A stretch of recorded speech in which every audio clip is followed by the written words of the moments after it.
Data citra satelit tahun 1998 hingga 2001 yang diolah oleh Pusat Data Yayasan Cinta Alamnya Kita menunjukkan tutupan hutan di kawasan Asera tersisa 50%. Umumnya, lahan yang terbuka berada di hulu-hulu sungai.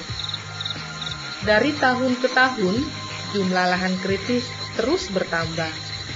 Laju kerusakan ini tak dibarengi upaya rehabilitasi.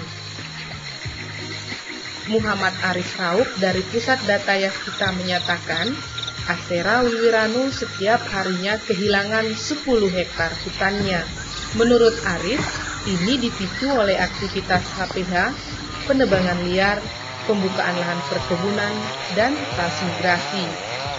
Luas hutan di Asera dan Wiwiranu itu berkurang sekitar 3.659.000 hektar. Kemudian ada perkebunan sawit, ada kegiatan transmigrasi, kemudian illegal logging juga. Data terakhir baru-baru ini yang banjir itu, menurut Pak Camat itu ada 8 pengusaha yang mengelola di dalam wilayah Kecamatan Asera. Direktur Wahana Lingkungan Hidup Walhi Sulawesi Tenggara Arif Rahman menyatakan, aktivitas HPH Intisikta adalah penyumbang terbesar kerusakan hutan di Asera Wiwiranu. HPH PT Intisikta juga tidak menjalankan kewajiban aturan tebang pilih tanah Indonesia atau TPTI. Banyak kayu-kayu yang belum bisa ditebang, diambil, dan anakan-anakan kayu di sekitarnya juga tidak diperhatikan dalam aktivitas penebangan. Begitu pula sungai-sungai kecil yang ada di sekitar sana, yang seharusnya dibangunkan jembatan itu tidak dibangunkan, dan limbah dari kayu-kayu yang telah diolah itu banyak yang menggenangi, merusak kelancaran air di sana. Ini tinggal cerita pengantar telat si puyeng. Menurut catatan Walhi Sultra, banjir besar pertama di Asera terjadi pada tahun 1993. Tahun 1996, banjir bandang menghanyutkan jembatan beton di Sungai Lasolo, dan tahun 2006, Sungai Lasolo kembali meluap, menghanyutkan 94 rumah dan merendam ratusan rumah warga di 10 desa di Kecamatan Asera. Menurut Arif, setelah 14 tahun beroperasinya HPH Intisikta, Asera rutin terkena banjir. Setiap tahun pula, ratusan hektar lahan persawahan terendam air. Kerugian ini sepenuhnya harus ditanggung warga Asera. Jabar seorang warga Kecamatan Asera. Ia pengumpul rotan dari desa Amorumi. Menurut dia, banjir tahun ini terparah bila dibanding tahun-tahun sebelumnya. Jabar mengungkapkan, bencana ini disebabkan maraknya penebangan liar, terutama di sekitar hulu Sungai Lasolo.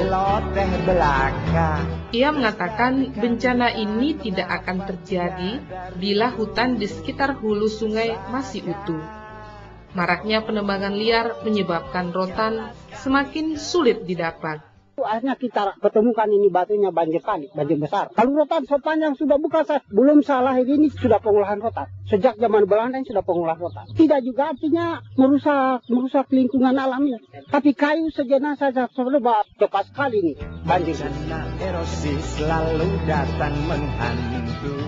Banyak yang menduga ini disebabkan oleh HPH Intisikta. Meski Dinas Kehutanan Kabupaten Konawe menyatakan tahun 2006 ini tidak ada penebangan yang dilakukan oleh perusahaan pemegang HPH ini, dengan artian tidak ada lagi kubikasi kayu. Kalaupun ada, menurut Abdul Rais, Kepala Dinas Kehutanan Konawe, maka itu disebut illegal logging. Rais menyatakan HPH Intisikta perusahaan yang tidak sehat. Pemda Konawe bahkan telah merekomendasikan ke Departemen Kehutanan untuk mencabut izin HPH perusahaan ini.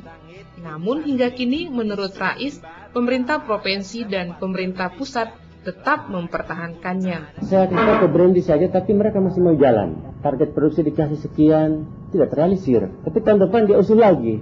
Karena kalau target HPH itu kalau 10.000 kan sedikit sekali. Dia resin paling 6.000, 5.000. Kenapa? Karena manajemennya kurang bagus. Tawa kelakar.